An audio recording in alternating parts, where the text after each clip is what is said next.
Oh, hello, this is Tak Chong from Walk with Tak. Welcome to my YouTube channel. If you enjoyed this video, please like, subscribe, and share. Finally, my pink eye is getting better, and I think in a few more days, I will be back to my normal self. I have a friend that I will call him Carlos for the purpose of this video. He was coming to my house for dinner, and I know he loves Thai food, and he likes spicy food as well. So I decided I'm going to cook a version of a Thai spicy peanut chicken for him. I have Thai spicy chicken many times in the past in Thai restaurants, and I know what it tastes like.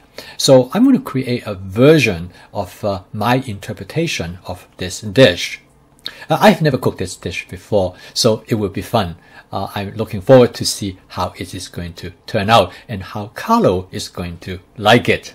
I decided I'm going to use some of my templates, and then I will combine this template to create this particular dish. Okay, let's go into the kitchen and see what we could do.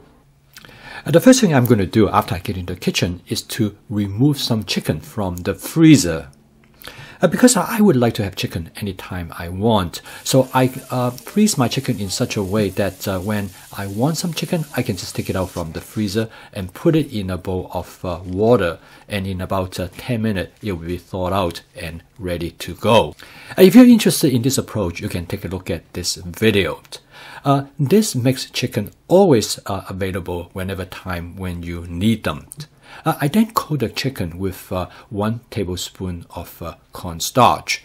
Now, coating the chicken with cornstarch has two purposes. One is that it absorbs any excess fluid in the chicken. And secondly, by coating the chicken with cornstarch, it protects the chicken from the heat. So the resulting the chicken tends to be more moist and tender. And if you add enough cornstarch, it also will give the chicken a light breading. For vegetables, I'm going to cook the dish with some sweet pepper. I have some colored pepper that I have in the refrigerator, and I have it cut up already. But here I show you, I cut it up into small pieces. Now the pepper that I bought come in actually different colors. In fact, usually they have 3 different colors. So here I have yellow color, but I also cut up some orange colored pepper, so to give them a dish more interesting appearance.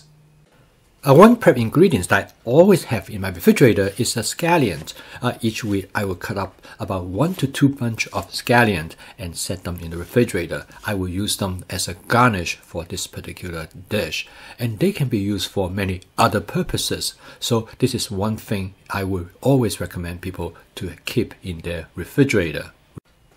For this dish, I'm going to just use some regular peanut that I use for snacking. However, the best peanut that I have found in the past is to use raw peanuts and then fry them yourself. Since I have prepped in advance, so it only take me a few minutes to gather everything. Next, I'm going to make the sauce. I'm going to start out with some soy sauce. I'm going to add 2 tablespoons of soy sauce. I then going to add some sesame oil, and I'm going to use about 1/4 tablespoon of sesame oil. I then going to add about half tablespoon of vinegar. I use distilled vinegar.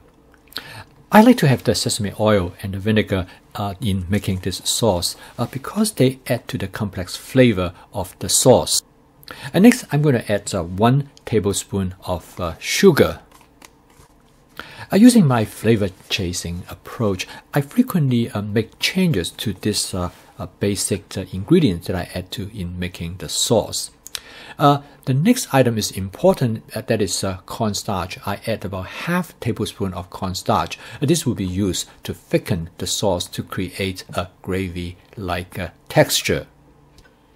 By varying the amount of cornstarch that you add to the sauce, you can change the consistency of the sauce. For example, I'm going to add a little bit more water to this sauce mixture so that the cornstarch will be in the kind of consistency that I am looking for. Now this part quite often requires some experience. After you do it for a while, you know how much cornstarch that you want to add. I call this my basic sauce template, and it is the foundation for me to build a more complex sauce. In this case, I'm going to add some peanut butter to create the peanut sauce for this particular dish. Now, there are many other ways to add a peanut flavor to the dish, but peanut butter seems to be probably the most straightforward way to do it. Now, if I become more sophisticated and start to cook this dish more often, then I'll probably will look for other type of peanut sauce. Next, to provide the spiciness for this dish, I'm going to use the sriracha sauce. This is a very traditional Thai sauce. Of course, you can use other type of hot sauce to create the spiciness for this particular dish, or you can just simply use pepper powder.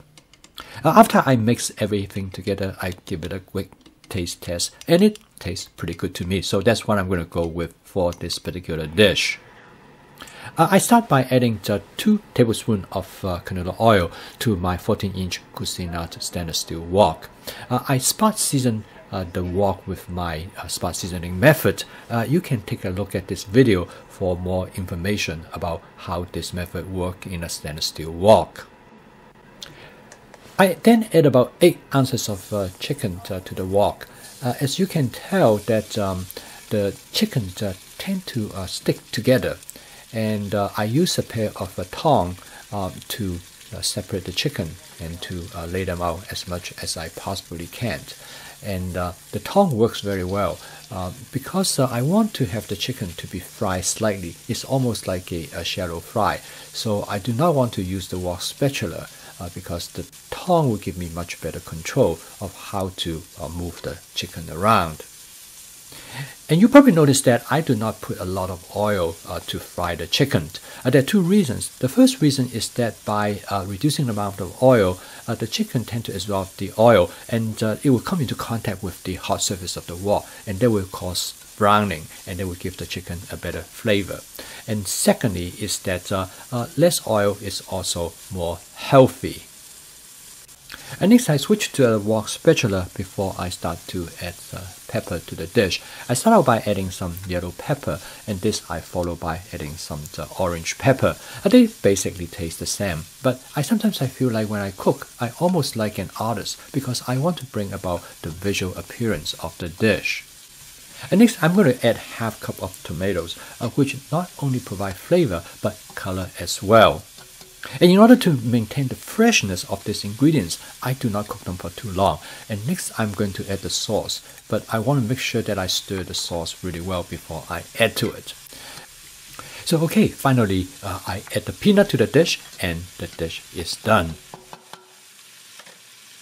Since I'm using an electric stove, I move the wok to the kitchen counter. I noticed that the sauce is a bit too thick, so I'm going to add a bit of water to thin out the sauce a little bit. And after a few more stir, the dish is ready. And next, I transfer the dish to a serving plate. The dish is very fast to cook. In fact, the total cook time is a little bit over 3 minutes. When I create a sauce, I intentionally to create a thick glaze on the surface of the food ingredients. I call this a typical restaurant style. It makes the food look really appealing. So finally, I'm going to garnish the dish with some scallion, again to bring out some more color to this dish. As you can tell, this dish is really simple and easy to make. Particularly if you have done advanced prepping, you should be able to get this dish on the table in less than 15 minutes. So it's going to be shrimp. So after we took a few bites of this Thai peanut chicken, I asked Carlo, so what is this like? The first thing Carlo said to me is that it is not spicy enough. He asked me whether do I have any sriracha sauce, and he would like to add some more to the dish. Carlo said, however, the dish tastes great. He likes the appearance of the dish. He liked the different color pepper, and he also liked the tomato in the dish as well. Cooking this dish is the application of my FAST cooking system. FAST is the acronym for flavor chasing, advanced prepping, stir frying, and template-based cooking. In many ways, I make adjustment to this dish based on what I have available on hand in the refrigerator. And I also make adjustment to it based on the flavor chasing concept that I go after the flavor that I remember what this dish tastes like. Lastly, I use multiple templates to construct the dish. For example, I use my basic chicken stir fry template, and I'll also use my basic sauce template. And again, go back to the fact that you have to like what you cook before you can make cooking a sustainable routine. From my conversation with some of my viewers, I know many of you are heading into that direction. You already start to discover that you could be your own very best cook. Thank you for watching.